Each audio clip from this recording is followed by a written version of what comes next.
Eu falei um não meio...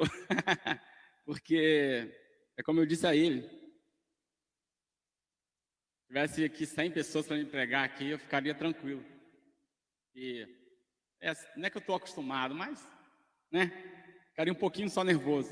Mas com esse monte de câmera aí, eu vendo a minha imagem ali, me desagrada um pouco o que eu vejo. Graças a Deus, graça e paz da paz do Senhor Jesus Cristo. Muito feliz de estar aqui. Muito feliz mesmo. Vez ou outra o Facebook me lembra das coisas maravilhosas que nós vivemos aqui.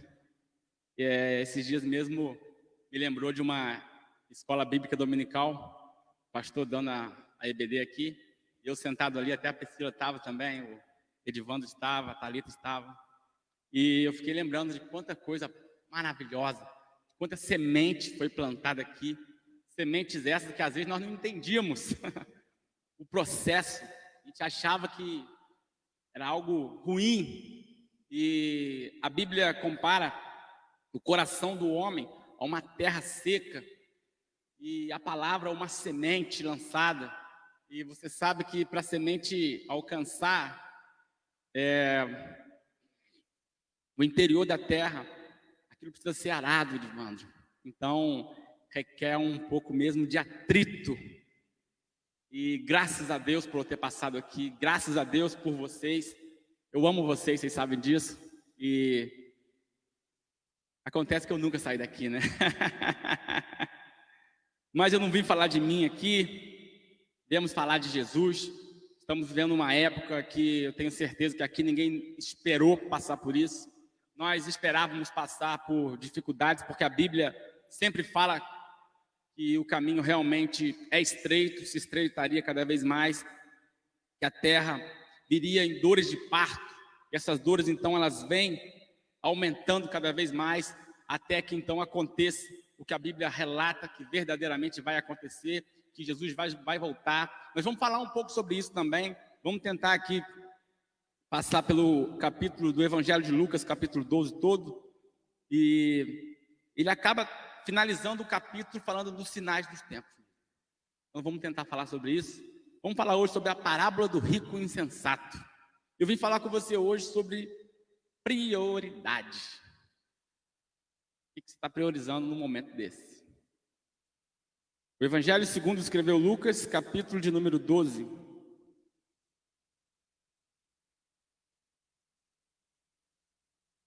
A partir do verso 16. Amém? O irmão está trazendo uma água para mim ali. Glória a Deus por sua vida. Eu queria ter trago isso aqui, mas o irmão não deixou.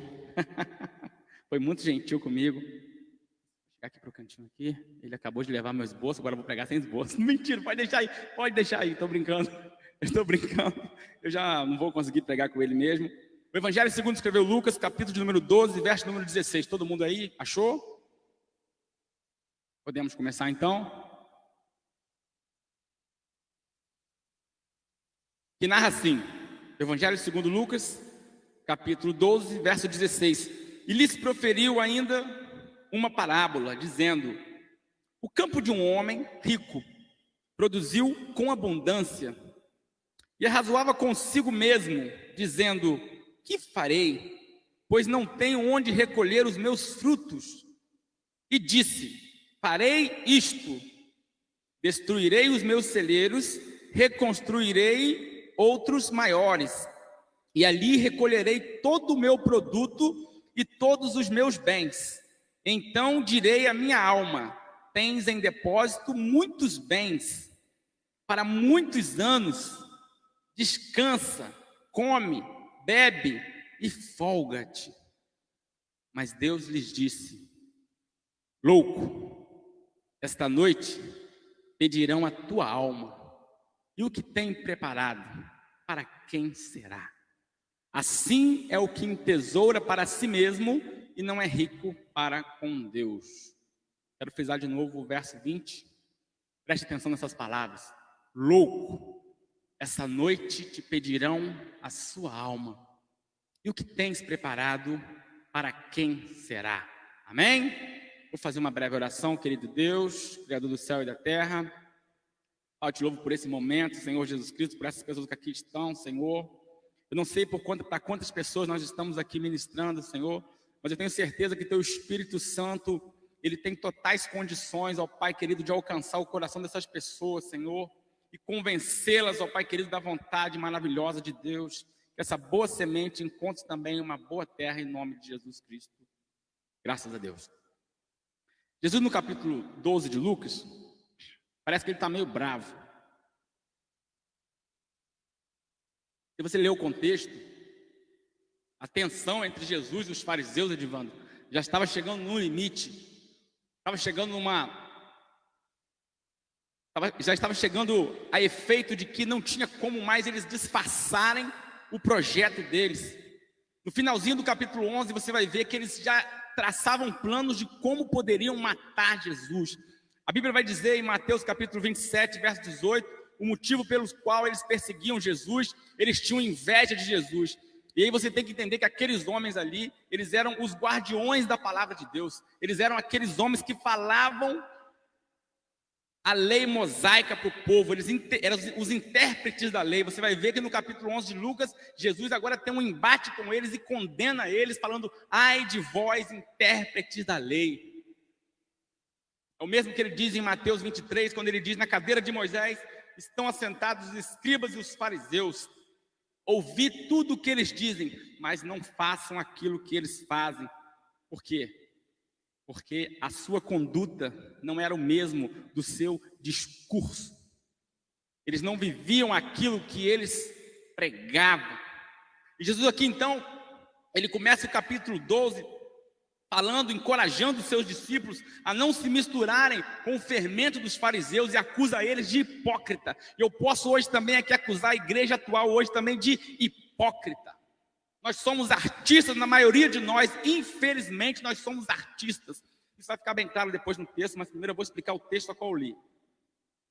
Jesus, então, agora começa a encorajar aqueles homens a não terem medo. Aí você fica pensando, por que Jesus está falando para eles não terem medo? Porque agora ele estava correndo risco de vida. Mas ele está dizendo, olha, mas vai chegar um dia que eu não estarei mais aqui. Eu vou cumprir aquilo para o qual eu fui chamado. Como ele disse lá em Mateus 16, eu vou beber o cálice que meu pai tem para mim. E vocês vão ficar. E assim como eles estão buscando a minha vida, eles também vão buscar a sua. Ou seja, a vida de vocês estará em perigo. E a respeito disso eu digo para vocês, não tenham medo, não temam nada a não ser Deus. É o que ele deixa bem explícito aqui. Ele fala do cuidado de Deus, dizendo que até o cabelo das vossas cabeças estão contados. Ele falou que não passa desapercebido 2 passarinhos caírem por terra, que Deus não fique sabendo. Ele tem consciência de tudo, que não há nada que está encoberto que não venha a ser esclarecido. Jesus explica tudo isso para eles, e no meio desse sermão, Jesus explicando para eles, a multidão era muito grande, porque não tinha como mais negar a fama de Jesus. A Bíblia diz que a luz resplandece nas trevas, Evangelho de João capítulo 1, e ali aconteceu isso.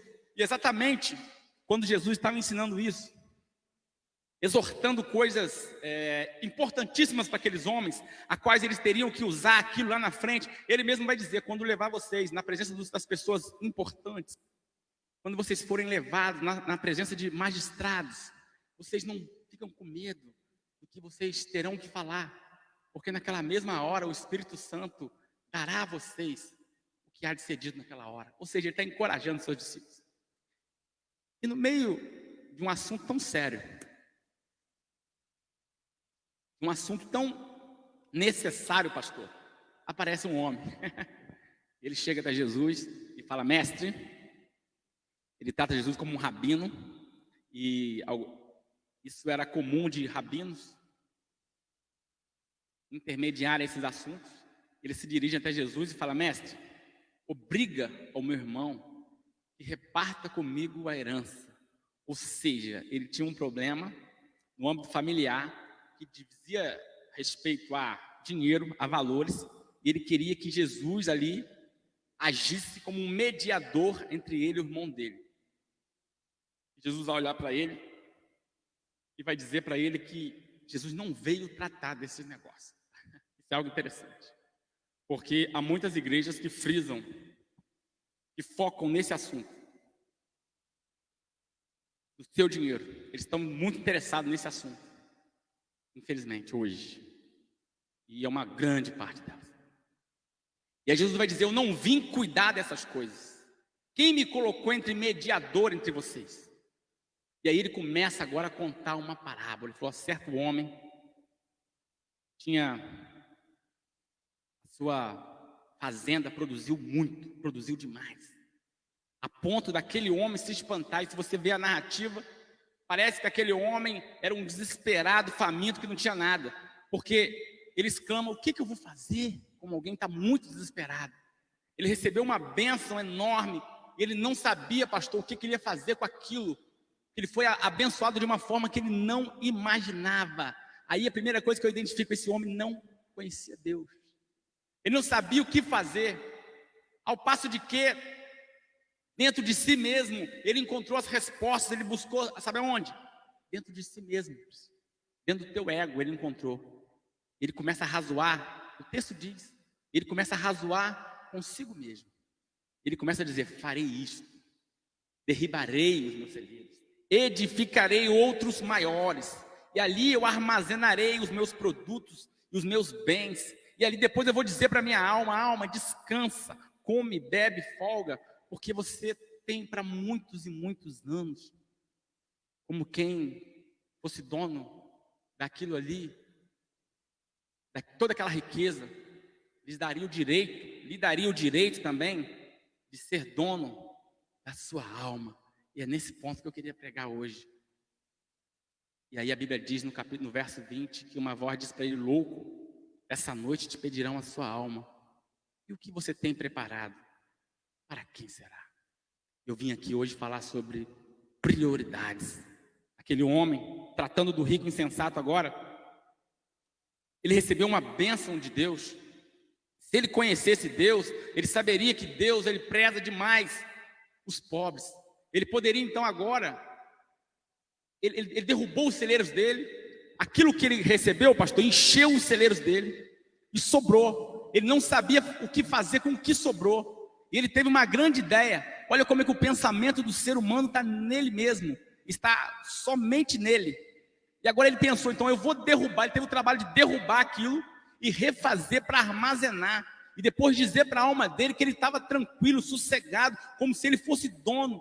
Mas a Bíblia vai dizer que o homem, ele não é dono do seu próprio tempo. Há uma moeda, a qual todos nós temos uma parcela dela. Nós não sabemos nunca quando vai acabar, que é o tempo.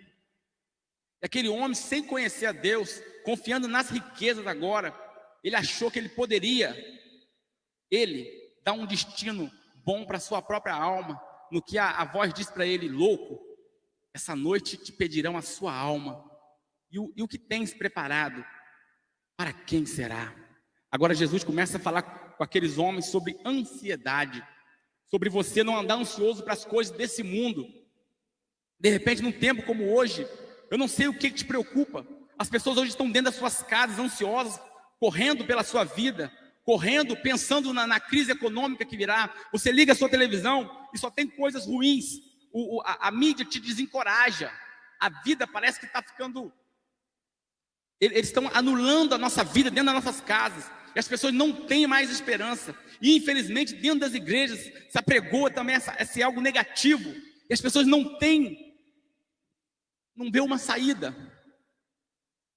Esse texto fala sobre a avareza, sobre a pessoa querer cada vez mais e não se satisfazer, e sempre buscar cada vez mais. O livro de Eclesiastes fala da vida de um homem que ele tinha de tudo, Salomão. Parece que Deus usou aquele homem, pastor, para ser um exemplo para mim, para você hoje, e abastou ele com tudo que ele podia ter. Ele mesmo diz no texto que nada do que os olhos deles via, ele negava para ele. Então ele teve de tudo, mas o fim de tudo, ele diz que é vaidade. Todas as pessoas, por mais ricas que sejam, por mais abastadas que forem, no final da sua vida, ela não vai poder carregar aquilo para o seu destino final. E ela não pensa em quantos diplomas ela conseguiu ter, em quanto riqueza, quantos bens, quantas casas, quantas propriedades ela conseguiu acumular. Ela só pensa no que vai vir depois. Essa palavra aqui me ensina a pôr em ordem a minha casa. Essa é uma palavra para direcionar bem o seu foco. Isaías 45, 22 diz: olhai para mim e sereis salvos. Essa palavra que me orienta a olhar para Cristo, a focar só em Cristo. Infelizmente, esse egoísmo a qual acometeu o rico insensato está também em nós. Não só na questão monetária, na questão de dinheiro, porque tem muita gente aqui que ajuda, que contribui com as pessoas necessitadas, isso é bíblico, mas não é só disso que eu estou falando, não. Mas envia os seus discípulos, os 70, né? Ele disse algo interessante, quando ele falou: de graça recebeste, de graça dai. Ele não está falando sobre dinheiro, ele está falando sobre o conhecimento, aquilo que ele passou para eles, eu também preciso passar. E hoje nós, a igreja de hoje ainda não entendeu.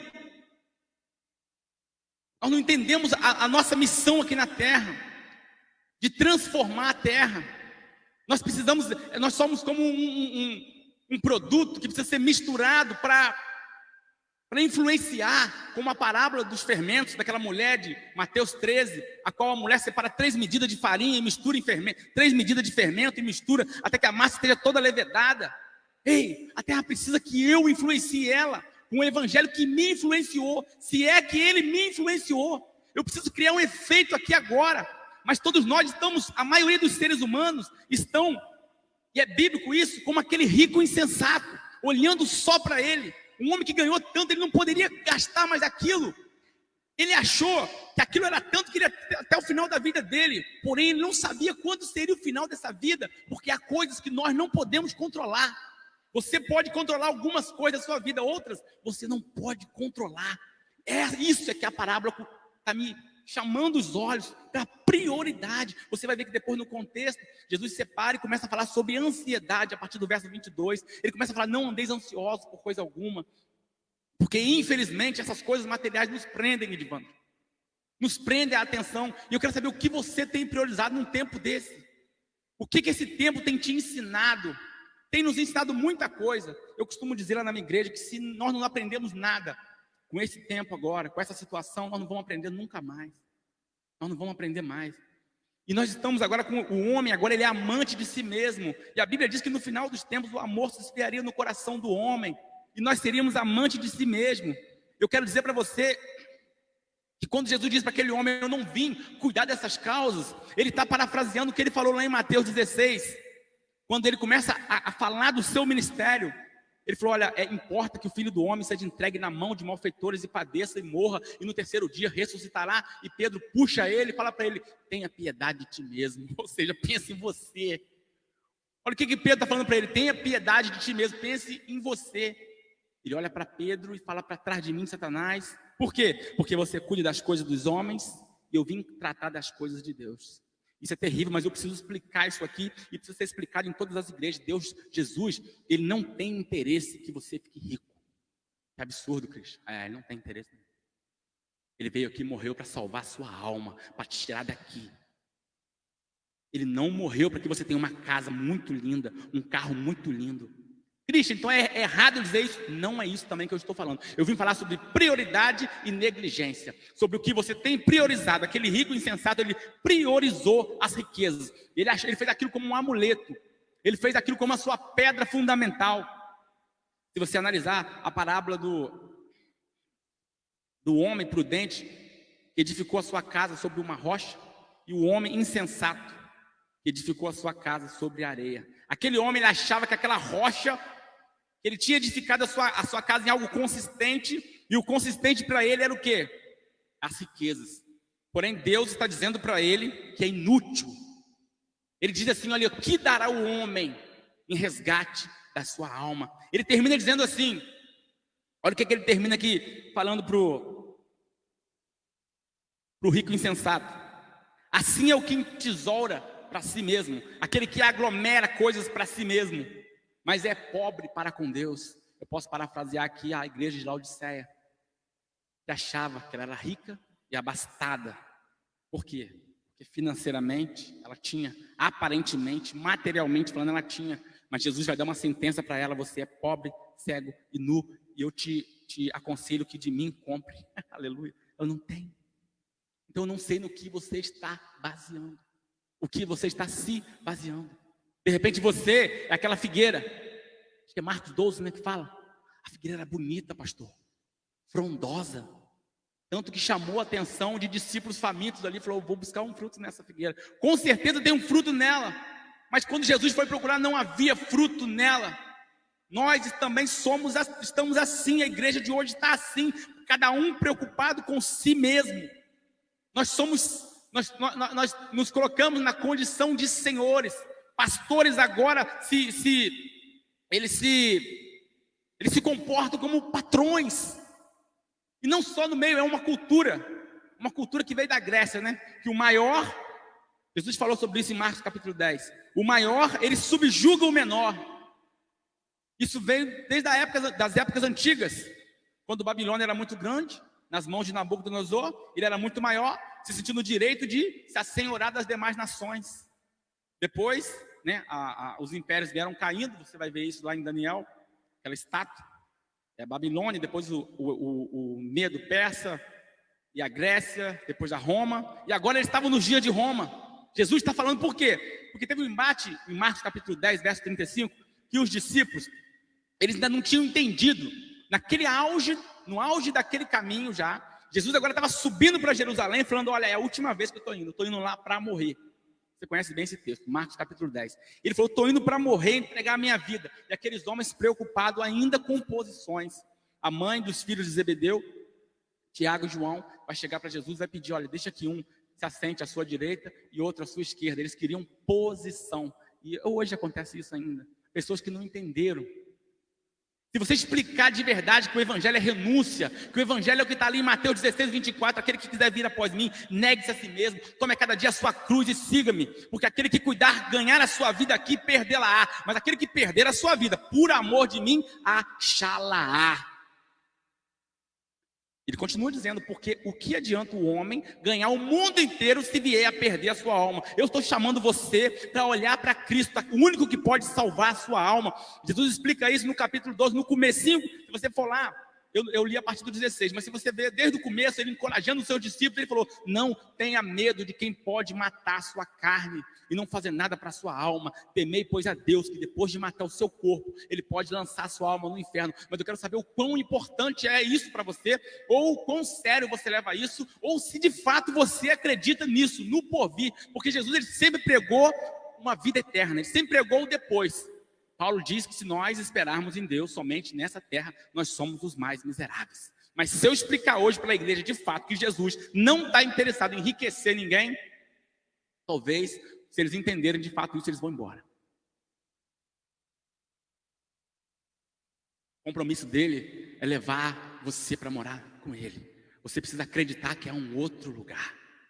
Essas promessas estão registradas ali em João capítulo 14. Voltarei para vós. E levarei vocês para que onde eu estiver, vocês também estejam. Porque se você for igual a esse rico, colocar os seus olhos nas coisas desse mundo, você vai ser uma pessoa frustrada, uma pessoa triste, uma pessoa vazia, que vai buscar, você vai buscar em pessoas, você vai buscar em bens materiais, você vai buscar em lugares, em aventuras, e a Bíblia está dizendo que você não vai encontrar. Um homem que foi testado em todas essas experiências, Salomão, ele falou, é vaidade, de vaidade, é tudo vaidade, é correr atrás do vento. Daí importa qual crédito eu dou para essas palavras. Um homem que já esteve lá, ele teve tudo, infinitamente mais do que eu, talvez um dia vou conseguir. Obrigado, irmão. E ele disse que é vaidade. Será que eu vou acreditar na palavra, ou eu vou lá para ver, vou pagar o preço para ver? Eu vou ficar priorizando essas coisas, o texto mesmo diz. Jesus aqui, ele conta a parábola do rico insensato, depois ele começa a falar de ansiedades, no próprio capítulo 12 de Lucas, ele começa a dizer, buscar primeiro, ele ensina, mas até onde eu vou levar isso a sério? Até onde realmente eu vou colocar isso para a minha vida? Será que de fato eu vou ser feliz? Se eu priorizar Cristo, será que eu vou? Será que eu vou? Eu fico em dúvida, porque eu não creio, porque eu sou incrédulo. Será, Sara? Na sua faculdade, você está fazendo faculdade? Está fazendo técnico? Deve ter muitos jovens lá, te apontando vários caminhos. Caminhos bonitos, eu conheço alguns deles. A Bíblia diz que há caminhos para o homem que parece ser direito, mas o fim é morte. Caminho da beleza, existe muita beleza lá, muita sensualidade. Existe prazer? Existe, para essa carne aqui, mas para a sua alma não tem nada. A sua alma, ela anseia, você não é dono da sua alma. A sua alma, ela anseia por Deus. Aonde agora está a vida? Olha o que Jesus fala aqui, olha. Porque os bens, porque a vida de cada um, olha como é que ele finaliza. Porque a vida de cada um não consiste nos bens que essa pessoa possui. Por quê? O cristão, eu não posso ter. Você pode ter. Você pode lutar por tudo isso. Lutar para ter um carro legal, uma casa legal, acumular cursos, investir, para que seja uma pessoa bem culta mesmo. Você pode fazer tudo isso. Isso só não pode ser a sua prioridade. E você não pode nunca se esquecer de Deus. Esse homem aqui, ele tinha muito. Ele não citou Deus em nenhum momento, até porque ele não conhecia. Se ele conhecesse Deus, ele saberia que Deus o abençoou com um propósito, porque Deus, Edilando, ele faz tudo com um propósito. A situação a qual eu estou agora, existe um propósito para ela. Talvez eu não entendi, talvez você não entendeu, mas existe um propósito para o que você está vivendo, para o que nós estamos passando. Mas Cristo, finalmente, em que consiste a vida? Aleluia, a vida está em Cristo. João explica muito bem isso. Quando ele começa o seu evangelho, o evangelho dele é diferente desse aqui. Toda a sua vida está em Jesus. Ele começa dizendo: no princípio ele era o verbo estava com Deus, o verbo era Deus, todas as coisas foram feitas por meio dele, sem ele nada do que foi feito se fez. Preste atenção agora, nele estava a vida, e a vida era a luz dos homens. Aleluia. Se você for lá em Colossenses capítulo 3, começa dizendo que se você foi ressuscitado com Cristo, ou seja, se você nasceu de novo, então você precisa manter a sua mente nas coisas do alto. Colossenses capítulo 3. E Colossenses continua dizendo que você precisa manter o seu pensamento nas coisas do alto. E é aí que nós erramos nos evangelhos. Eu me converti, eu professo Jesus Cristo, mas será que eu entendi o para que ele me chamou? E por que ele me resgatou? Será que eu entendi isso? Ele está falando: Cristian, você precisa manter o seu pensamento nas coisas do céu. Que se você ficar oscilando entre o céu e entre aqui, você vai ficar confundido. Ou se você tiver se eu professar a fé em Cristo, que fala de uma vida eterna, fala de uma vida vindoura, e eu continuar vivendo e priorizando as coisas aqui, eu vou estar inserido no que ele acusou aqueles escribas da época, os intérpretes da lei daquela época ainda. Hipócritas. Você é um hipócrita, você é um artista. Você é um artista, você está interpretando. Você está interpretando que você é uma coisa que você não é. Hipócrita. É o que está querendo me dizer. Então o que eu estou priorizando? Aí Colossenses fala algo lindo. Colossenses 3, se eu não me engano é o 4. Que fala aqui, 4, que diz que Cristo, Ele é a vossa vida. Aleluia. É lindo, se você quiser conseguir projetar aqui. Colossenses 3, 6, 3, 4, é por aí. Diz que Ele é a nossa vida. João já tinha dito que nele estava a vida. Olha lá. Quando Cristo, que é a vossa vida, se manifestar, então vós vos manifestareis com Ele em glória. Ou seja, há uma recompensa para mim. Eu não sou, você que está me vendo, eu não sou quem eu sou ainda. Eu ainda vou ser nele. Quando Ele se manifestar, eu também vou me manifestar aquilo que eu sou de fato. É isso que ele está dizendo. Se você for lá em Salmos, capítulo de número 63, o salmista diz também, ele diz que ele é grato a Deus, que a alma dele anseia por Deus, e que ele vive numa terra árida e seca lá, olha, Salmo 63. Ele vive numa terra árida e seca, e o verso 3, coloca o verso, projeta o verso 3, 63, 3. Ele está dizendo: olha, porque a tua benignidade, ou seja, a tua bondade é melhor do que a vida. Aleluia. Eu preciso entender isso. Agora, o que de fato você acreditou nisso? Jovem, o mundo tem muitas coisas para você.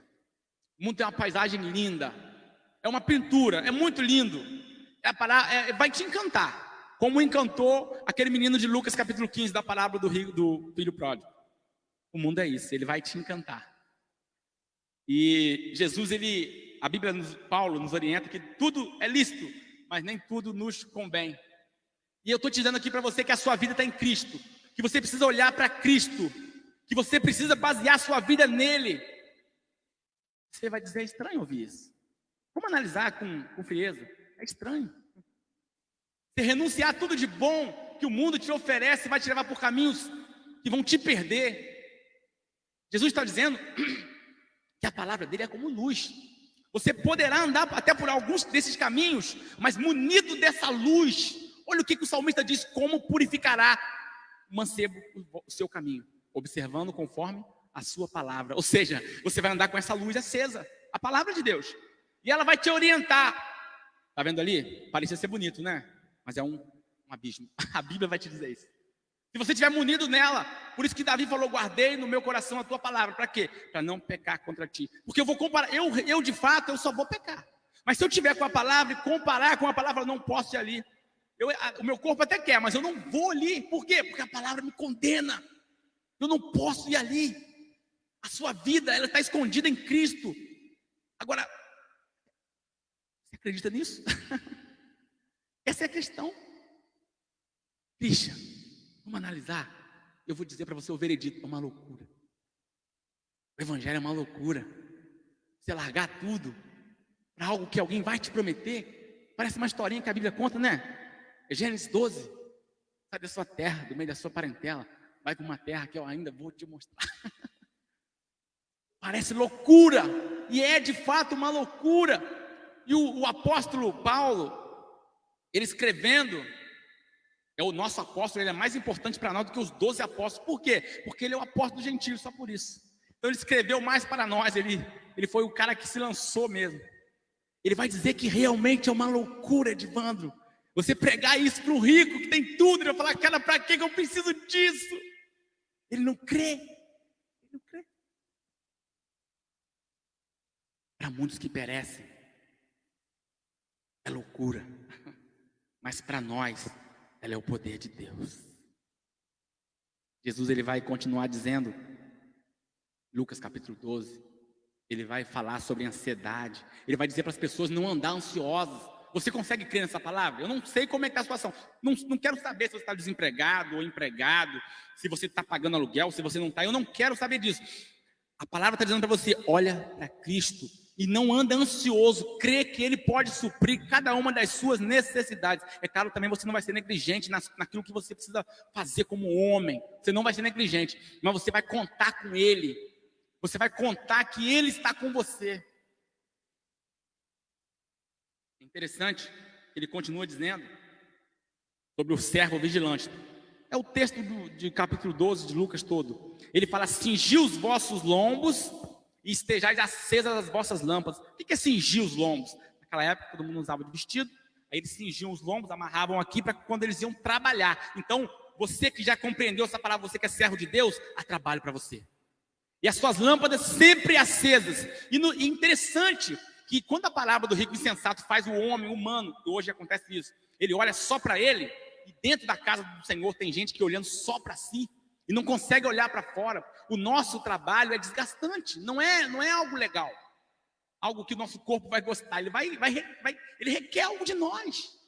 O evangelho, ele requer algo de nós. Nós precisamos levar isso. Está falando aqui sobre trabalho. O servo vigilante, ele fala: bem-aventurado aquele servo bom e fiel, que quando o seu Senhor chegar, o achará servindo assim. Assim como? Mas você faz o contexto.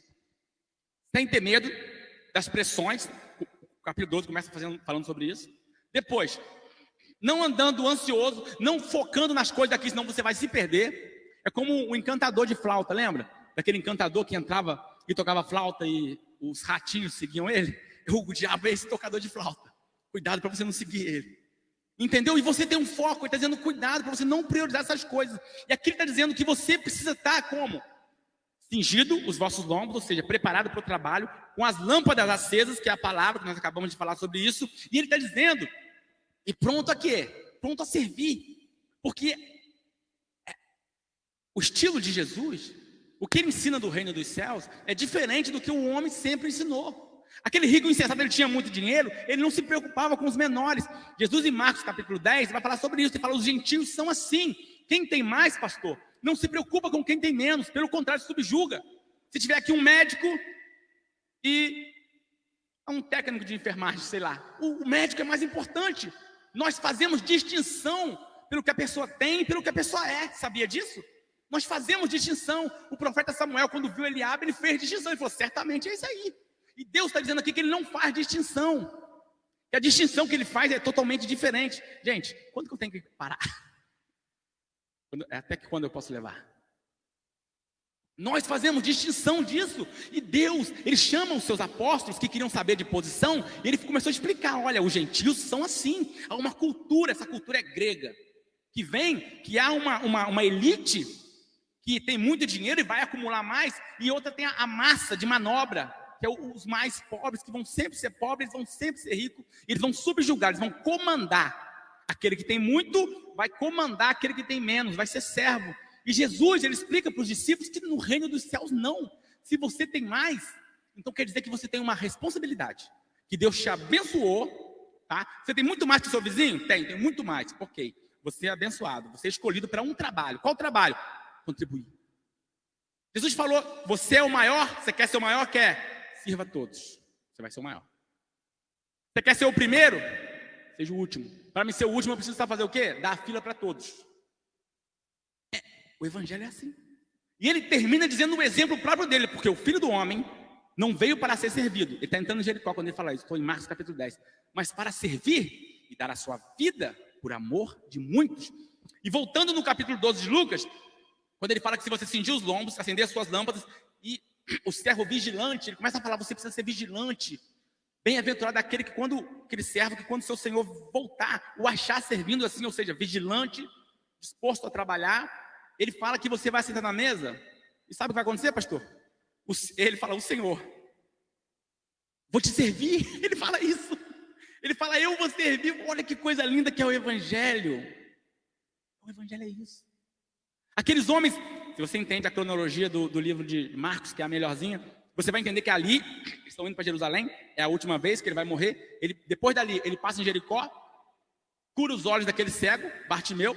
Depois dali, ele vai entrar agora em Jerusalém, onde tem a entrada triunfal, que ele monta no jumentinho, o povo começa a gritar, Hosana, Hosana, Hosana, e ele entra, né? Acontece muitas coisas ali, ele vai em Betfagé, ele amaldiçoa, ele purifica o templo, ele amaldiçoa a figueira e tal. E havia um propósito ali. Olha que Jesus guardou bem o que Tiago e João tinham falado, não guardou? Jesus guardou, claro que guardou. A atitude dos seus discípulos, o pensamento deles de posição. E ele explicou que no reino dos céus não funciona assim. Mas agora ele vai explicar na prática. João capítulo 13. Algo lindo, maravilhoso. Jesus fala, agora vamos cear. Eu não sei se é essa ceia da Páscoa, porque difere um pouco dos outros evangelhos. João é diferente dos outros 3. Eu sei que eles vão cear. E se você ler, você entender um pouco da Bíblia dos tempos antigos, havia um costume judaico ali. E ali os discípulos chegam para se refeiçoar. Eu vou falar com as minhas palavras para andar rápido, tá? Mas é João capítulo 13. E os discípulos agora ficam esperando, o Edvandro. Eles ficam esperando. Porque eles vieram de um caminho longo. Concorda comigo? Vieram de um caminho longo, andando.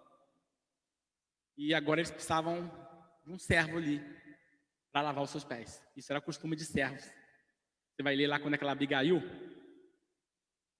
encontra-se com Davi e ela fala, eu sou uma serva, aquela que lava os pés.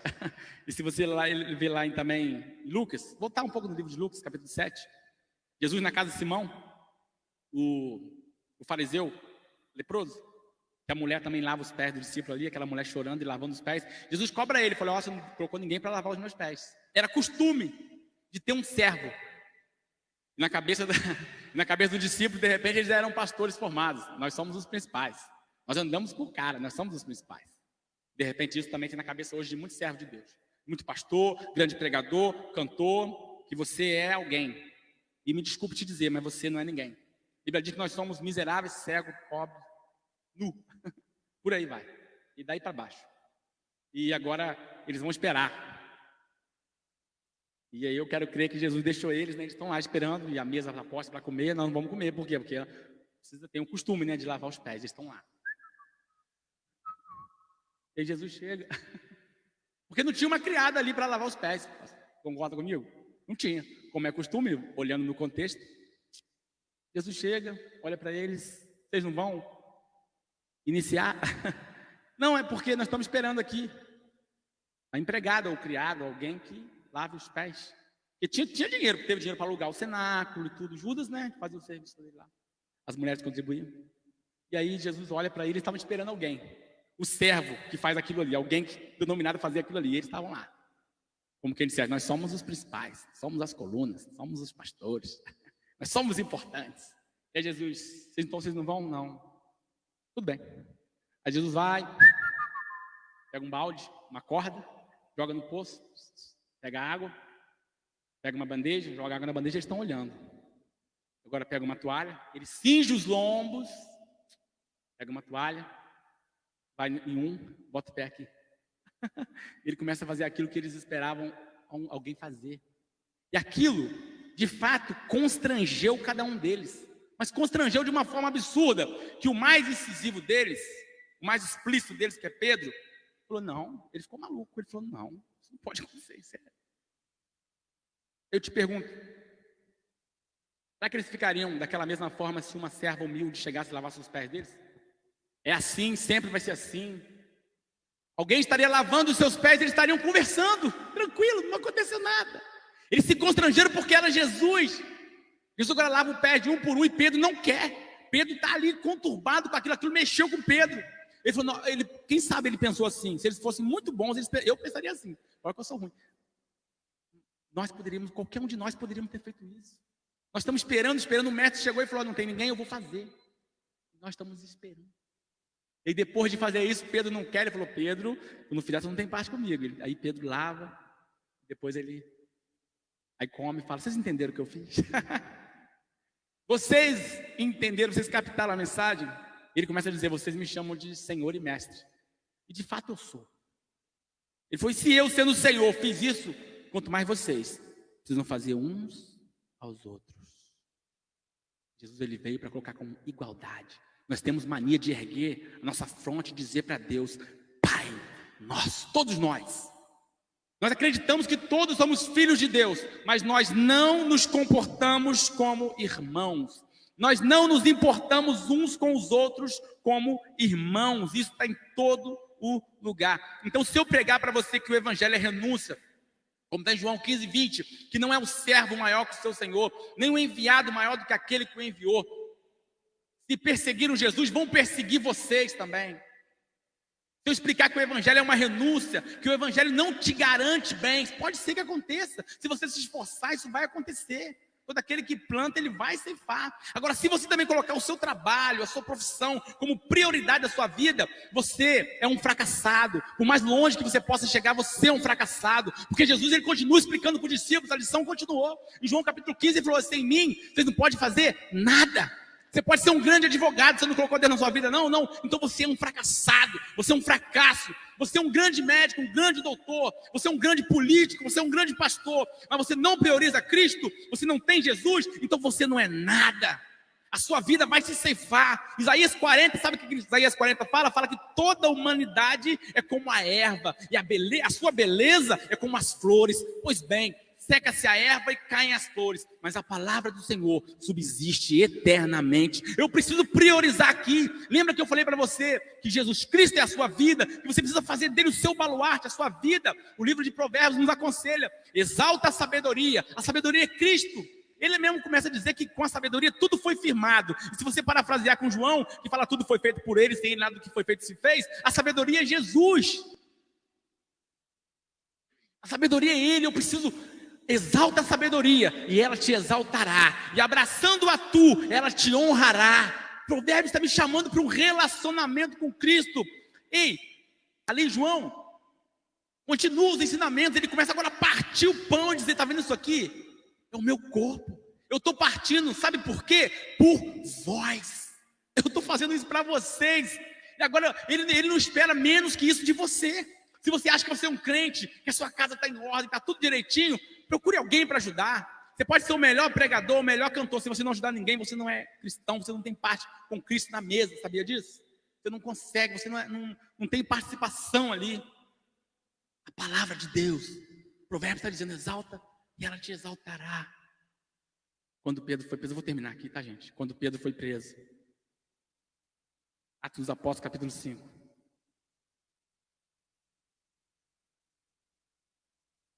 Ele está preso por pregar o evangelho. Ali Pedro já entendeu. É legal que o anjo fala com ele. Atos dos Apóstolos, capítulo 5, verso 12, se eu não me engano. O anjo liberta eles. Ele foi preso por pregar a palavra de Cristo. Está lá preso. Aí o anjo vai lá, abre a porta como que estivesse bebendo água. Ele abre a porta e fala, volta para o templo. E pregue as palavras dessa vida. Aleluia. Pregue as palavras dessa vida. E agora eu passo isso para você. Pregue as palavras dessa vida. Mas não só pregue para Jesus não apontar para mim e para você, igual ele falou aqui no começo do texto que nós lemos, para os intérpretes da lei, chamar eles de hipócritas. Pregue com a sua vida também. Não se esqueça. A maior mensagem é a sua vida. É a maior mensagem que você tem. Você precisa pregar esse verdadeiro evangelho que não promete coisas aqui. Jesus falou, tecei para vós bolsas que não rasgam, que não se desfazem. O que ele está dizendo? Para acumular lá, ó. Talvez se você pregar isso aqui, você vai entender. Bom, pode gente, vamos começar um hino aqui. Eu vou finalizando. Aleluia. Mas pode vir que eu estou acabando já. Edvandro, eu preciso pregar essa verdade. Porque a verdade, pastor, vai dizer os que são e os que não são. Eles se manifestam na verdade. Você lembra de Juízes, capítulo 7, se eu não me engano? É mais ou menos aquilo ali, eu vou tentar explicar a vocês, vai ser daquela forma. 32 mil homens. 32 mil homens para enfrentar mais de 100 mil. Mas na verdade nem todo mundo ali, Edvandro, queria estar ali. Aí Deus fala para Gideão, tem muita gente aí. Inclusive nem todo mundo aí entendeu o propósito ainda, quer ver? Explica para eles que vai ser perigoso. Explica para eles que quem for covarde é melhor voltar para trás, que negócio. 22 mil homens foram embora. Aquilo ali não é só um fato para eu pensar só ali também. Eu preciso entender. Sabe o que mais me aterroriza na palavra de Deus? Sem brincadeira nenhuma. Muitos são chamados e poucos escolhidos. É entender que depois ele fala aqui que Jesus voltará como um ladrão. Entender, irmã Thalita, que ele não vai buscar pessoas que não aceitaram ele como Salvador. Dentro daqueles que professam ele como Salvador, desse meio ele vai tirar poucas pessoas. Isso é absurdo. Muitos estão conosco, mas não entenderam o que é estar aqui e o porquê. Eu chamo você hoje a olhar para Cristo. Continue olhando para Ele. Isaías 45, 22. Olhai para mim e sereis salvos. Vós, todos os habitantes da terra. Independente do que aconteça. Olhai para Cristo. Amém? Passei um pouco. Estava meio nervoso. Depois comecei a falar demais. Deus abençoe a igreja. É um prazer estar aqui. Amém? Aleluia.